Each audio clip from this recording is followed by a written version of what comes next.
జీవమిచ్చి జయమిచ్చి తన మహిమనిచ్చే నాకై మరణించి జీవమిచ్చి జయమిచ్చి తన మహిమనిచ్చే.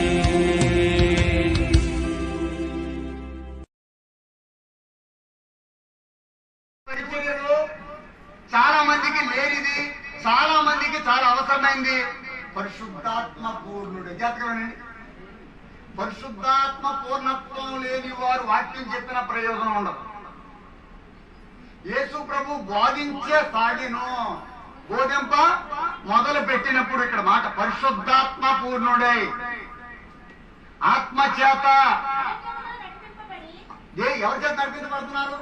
ఆయన పరిచర్యలో పరిశుద్ధాత్మ ఆత్మ నడిపింపు అపవాది చేత శోధింపబడి చూడేను.